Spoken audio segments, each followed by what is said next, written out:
दोस्तों, तोड़ना आसान होता है मगर जोड़ना उतना ही मुश्किल। तो जोड़ने वाले और तोड़ने वाले दोनों की जगह भी तो अलग अलग होनी चाहिए, नहीं? तो आज हम एक छोटी सी कहानी के माध्यम से बताते हैं कि इनकी जगह कहाँ होनी चाहिए और साथ में बनाते हैं आम से बनी एक और recipe. The taste of India podcast, जिसका सार विभिन्नता में एकता है, जहां भारत की सांस्कृतिक विभिन्नता को हम स्वादिष्ट व्यंजनों के माध्यम से एक सूत्र में बांधेंगे। इस कुकरी शो से अब आप बिना कंप्यूटर या बिना किताब छुए फोन के माध्यम से अपने ही किचन में इन स्वादिष्ट रेसिपीज को सुनते हुए बना सकते हैं। इन रेसिपीज को आप हमारे वेबसाइट thetasteofindia.com पर भी पढ़ सकते हैं।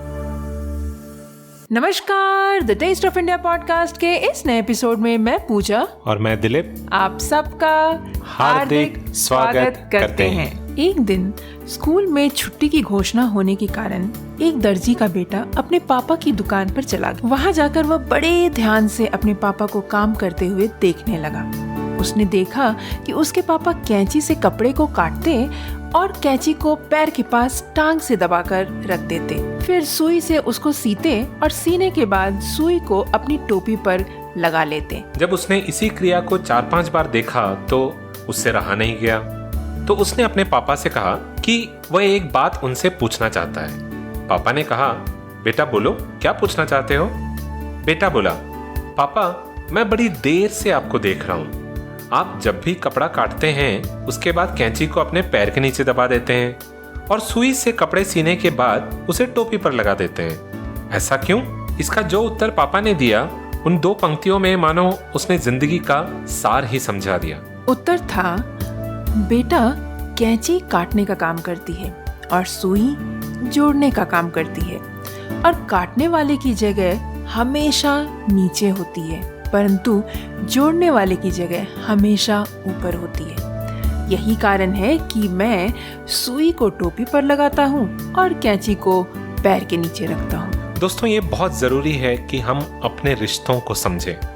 हमारे रिश्तों में जो हमारे आसपास हमें मिलते हैं, जो लोग हमें मिलते हैं, उनको हम ध्यान से समझें। उनमें से जो आपके रिश्तों को बनाने में और संवारने में आपका मदद करते हैं, उनको आप सिर आंखों पे बैठा के रखिए, और वो जो रिश्ते तोड़ने का काम करते हैं उनकी जगह तो आपको पता ही चल गया होगा कहाँ है। बिल्कुल पता चल गया। देखिए, हम ज़्यादा कुछ तो नहीं कर सकते हैं, बट हमें ये ज़रूर करना चाहिए कि रिश्तों को समझकर जो हमें इम्पोर्टेंस देते हैं, जो हमें वैल्यू देते हैं और जो वाकई हमारी फिक्र करते हैं, उनको उनकी जगह ऊपर ही होनी चाहिए। जबकि दूसरे लोग जो आपको वैल्यू नहीं देते, जो आपको इग्नोर करने की कोशिश करते हैं, ऐसे कई लोग हमारे आसपास होते हैं जो आपकी मदद नहीं करते किसी भी चीज़ में। ऐसे लोगों से आप थोड़े दूर ही रहें तो बेटर है। That is right. और ये जिंदगी की बहुत बड़ी सीख है दोस्तों। अगर ये आपने मास्टर कर लिया तो उसका मतलब है कि आपकी ज़िंदगी आपके लिए आसान हो गई। तो जब ज़िंदगी आसान होने की बात कर रहे हैं तो क्यों ना हम एक आसान रेसिपी भी देख लें। बिल्कुल, और ये आसान सी रेसिपी है जो बनती है मैंगो से। मैंगो का सीजन जा रहा है तो जल्दी जल्दी इस रेसिपी को सुनिए और बनाइए और अपने घर में सबको खिलाइए। बिल्कुल, तो फटाफट से देखते हैं आज की इस रेसिपी को बनाने के लिए हमें किन किन चीज़ों की आवश्यकता होगी। मगर उससे पहले एक छोटा सा संदेश हमारे स्पॉन्सर्स के लिए। This episode of the Taste of India podcast is sponsored by the Podcasting University. क्या आप ऐसे ही पॉडकास्ट शुरू करना चाहते हैं? Do you want to start a podcast like this? If so, then visit thepodcastinguniversity.com and listen to the Podcasting University podcast. The Podcasting University एक ऐसा podcast है जहां हम आपको बहुत ही सरल तरीके से, बहुत ही सिंपल स्टेप्स में जो हम और आप इम्प्लीमेंट कर सकते हैं, ऐसे स्टेप्स में आपको बताएंगे कि पॉडकास्ट कैसे शुरू किया जाए। और वहाँ आप सुन सकते हैं एक्सपर्ट्स और दूसरे पॉडकास्टर्स को जिन्होंने अपने पॉडकास्ट के ज़रिए दुनिया तक एक संदेश पहुँचाया है। तो सुनना ना भूलिए द पॉडकास्टिंग यूनिवर्सिटी। जाइए अपने फेवरेट पॉडकास्टिंग प्लेटफॉर्म्स पर और वहाँ सर्च कीजिए the podcasting university and give it a listen in their. I am sure you would love the tips that we share about podcasting. So don't forget to visit thepodcastinguniversity.com for more details. और अब बढ़ चलते हैं आज के इस recipe की तरफ। राइट, तो दोस्तों आज हम जो बनाने वाले हैं उस रेसिपी का नाम है मैंगो फिरनी। तो फिरनी आपने सुना होगा, जनरली चावल और दूध के कॉम्बिनेशन से बनता है। तो आज के इस रेसिपी में फ्लेवर हमने दिया है मैंगो का, पके हुए आम का। तो आइए फटाफट से लिखते हैं कि इस रेसिपी को बनाने के लिए आपको किन किन चीज़ों की आवश्यकता होगी। तो सबसे पहले मैंने यहाँ पर 1 कप लिया है मैंगो का पल्प। तो यहाँ पर आप मैंगो जो लेंगे, जो चूज़ करेंगे, प्रेफर करें कि आप जिसमें कि बहुत पल्प होता है वैसे वाले मैंगो यूज़ करें, जिसमें फाइब्रस टाइप के मैंगो यूज़ ना करें, जिसमें कि रेशे होते हैं, वो सही नहीं होंगे इस रेसिपी के लिए। दूसरी चीज़ हमें जो चाहिए होगी वो है 4 टेबलस्पून बासमती राइस। जी हाँ दोस्तों, यहाँ पर मैंने बासमती राइस इस्तेमाल किया है क्योंकि इस रेसिपी के अंदर अगर इस राइस को डाला जाए तो ये बहुत ही स्वादिष्ट बनती है। बट इन केस आपके पास बासमती राइस नहीं है अवेलेबल, तो आप कोई भी फ्लेवर्ड वाले, खुशबू वाले चावल यूज़ कर सकते हैं। और अगर वो भी नहीं होता तो आप नॉर्मल कच्चा चावल यूज़ कर सकते हैं। उसके अलावा हमने यहाँ पर लिया है 4 कप जो है दूध, जो कि फुल फैट मिल्क लिया है। 3/4 कप जो है कंडेंस्ड मिल्क का लिया है। 1 टीस्पून इलायची पाउडर, 10 से 12 सैफरन लिए हैं और 1/4 कप पिस्ता, 1/4 कप बादाम। So quick look at the ingredients for today's recipe. Today's recipe is mango firni, which is a traditional firni dessert that includes mango flavor. So we'll be using mango here. So we've taken 1 cup of mango pulp. So choose a pulpy mango, not a fibrous mango, because a pulpy mango is what we'll need for this recipe. We've taken 4 tablespoon basmati rice.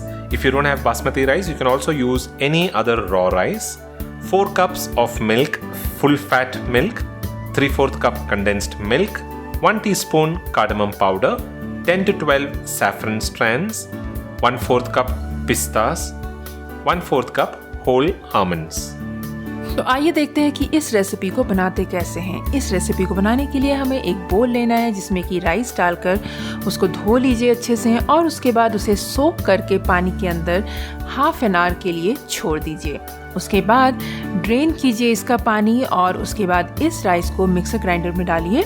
पानी नहीं रहना चाहिए बिल्कुल भी और coarsely grind कर लीजिए। आपको ग्राइंड उसके इस तरीके से करना है कि वो जब ग्राइंड हो जाए तो आपको लगे कि वो रवा है, यानी कि सूजी है। उसके बाद हम एक हैवी बॉटम कढ़ाई लेंगे जिसके अंदर हम डालेंगे दूध और उसको हम अच्छे से उबलने देंगे। मिल्क में जब उबाल आ जाए तब हम उसमें डालेंगे ग्राइंड किया हुआ चावल और उसके बाद आपको यहाँ पर ध्यान रखना है कि जैसे ही आप चावल डालेंगे इसको आपको बिल्कुल चलाते रहना है ताकि गांठें ना बैठे इस फिरनी के अंदर। तो ये स्टेज जो है बहुत ही ज़्यादा इम्पॉर्टेंट है, आपको विस्क करना बहुत ज़रूरी है। उसके बाद हम क्या करेंगे कि इसमें डालेंगे सैफरन के कुछ स्ट्रैंड्स और उसके बाद इसको अच्छे से मिक्स कर लेंगे और फिर हम इसको हिलाते हुए पकाएंगे। और जब आप देखेंगे कि बिल्कुल गाढ़ा हो गया है इसका कंसिस्टेंसी, तब उस स्टेज में आपको डालना है कंडेंस्ड मिल्क और कार्डेमम पाउडर और उसके बाद इन सारी चीज़ों को अच्छे से मिक्स कर दें। उसके बाद क्या करना है कि हमें इसे थोड़ी देर और पकाना है और जब आप देखें कि बिल्कुल गाढ़ा हो गया है मिक्सचर, तब आप गैस बंद कर दें और उसके बाद इसको ठंडा होने दें। और जब फिरनी अच्छे से ठंडा हो जाए तब हम इसको रेफ्रिजरेट करेंगे तकरीबन 1 घंटे के लिए। और उसके बाद जब 1 घंटा हो जाए तो इस फिरनी को आप वापस से निकालें और उसके बाद हम इसमें डालेंगे मैंगो प्यूरी। मैंगो प्यूरी डालने के बाद इसको हम अच्छे से मिला देंगे। यहाँ पर आपको मैं इससे पहले कि और आगे बढ़ूँ, मैं आपको एक बात ध्यान देने के लिए ये बोलूँगी कि कभी भी मैंगो पल्प जो है आप फिरनी में जब गर्म हो तब ना डालें। इससे दूध जो है उसके अंदर वो फट सकता है और टेक्सचर और टेस्ट बिल्कुल डिफरेंट हो जाएगा। तो हमेशा से आपको ध्यान रखना है कि इसको बनाते वक्त आप इसको ठंडा करें, उसके बाद ही मैंगो प्यूरी डालें। कई बार ऐसा होता भी है कि नहीं फटता है दूध, बट ना फटे कोई चांस ना लें तो बेटर है कि आप इस चीज़ को, इस स्टेप को अवॉइड करें। हमेशा ठंडा करके ही मैंगो प्यूरी डालें। तो उसके बाद हमें क्या करना है कि इन सारी चीज़ों को जब हम मिक्स कर लेंगे तब हमें यहाँ पर डालना है कुछ चॉप किए हुए बादाम और चॉप किए हुए पिस्ता। मैं यहाँ पर हमेशा अक्सर बादाम और पिस्ता का इस्तेमाल करती हूँ क्योंकि ये इस कॉम्बिनेशन के साथ बहुत ही टेस्टी होता है। तो उसके बाद आपको क्या करना है कि जब सारी चीज़ें अच्छे से मिक्स कर लेंगे तब इसको आप ट्रांसफ़र करें सर्विंग बोल में और उसको आप फ्रिज में ठंडा होने के लिए छोड़ दें। अच्छे से जब वो ठंडा हो जाए तब उसको निकाल कर सर्व करें। और हाँ, एक और बात, यहाँ पर अगर आपके पास घर में क्ले पॉट्स अवेलेबल हैं तो इस फिरनी को आप क्ले पॉट में भर के फिर उसको रेफ्रिजरेट करके फिर उसको सर्व करें, क्योंकि जब ये क्ले पॉट के अंदर जाता है ये फिरनी तब वो जो मिट्टी की खुशबू होती है वो इस रेसिपी के साथ मिलकर वो बहुत ही अच्छा फ्लेवर और खुशबू देती है। तो do give it a try. So on to the method of preparation for this recipe. In a bowl, add rice and soak it in water for about half an hour. Then drain the water and grind the rice coarsely. Just keep in mind that you have to only coarsely grind the rice so that it looks somewhat like that of rava or suji. Now in a heavy bottom vessel, add milk and bring it to a boil. Once the milk is boiled, slowly add the ground rice and keep stirring so that no lumps are formed. Now this stage is very important because it is important that there are no lumps in the mixture. So keep whisking it. Whisking is actually recommended. Now add a few saffron strands and mix it well. Then the milk will become porridge-like in consistency. At this stage, add condensed milk and cardamom powder and mix everything well. Then cook a few minutes more, and when you will see that the mixture has thickened completely, turn the flame off and let it come to room temperature. Then refrigerate the firni for at least an hour. Now take it out from the fridge and add the mango puree to the firni and combine it well. Now keep in mind that you have to add the mango puree only into the cold firni. Don't add it into hot firni because then there is a possibility of the milk curdling. Now add chopped almonds and pistachios and combine the kesar mango firni well.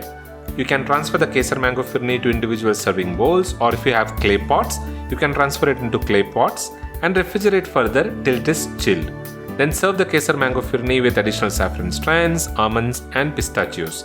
And if you're serving it in clay pots, it will give you a nice flavor of that clay, which doubles the taste of this recipe. तो दोस्तों बताइए कि कैसी लगी आपको आज की ये रेसिपी, हमें बताना ना भूलें, क्योंकि आप अगर बताएंगे तो हमें और भी ज़्यादा से ज़्यादा रेसिपी आपके लिए बनाकर आपके साथ शेयर करने में हमें और भी ज़्यादा मज़ा आएगा। तो शेयर ज़रूर कीजिए कि आपको रेसिपीज़ कैसे लगते हैं, बनाइए, खाइए, अपने परिवारजनों को खिलाइए और हमें बताइए। That is right, और बताने के लिए आपको जाना है thetastesofIndia.com पर। You will be able to find the step-by-step process for this recipe on thetastesofIndia.com along with the show notes and a printable recipe card. You will also be able to download a free cookbook with 10 restaurant-style fast food recipes that you can make at home. Do download it and give it a try. Your kids will absolutely love these recipes. So that is all that we have for this episode. That's all for today. We'll be back again the next week with another interesting story and a very tasty recipe. Until then, keep listening to the Tastes of India podcast. We are available on pretty much all podcasting platforms, so pick your favorite podcasting platform and give it a try there. We are available on Google Podcasts, Apple Podcasts, Spotify, JioSaavn, Gaana, Carvaan 2.0 and Amazon Prime Music as well. If you have Carvaan 2.0, you can listen to this podcast on Carvaan as well. So that is all that we have for this episode. We'll be back again the next week. Until then, keep listening to the Taste of India podcast and you all have a wonderful rest of the week. This is goodbye from Dilip. And goodbye from Pooja.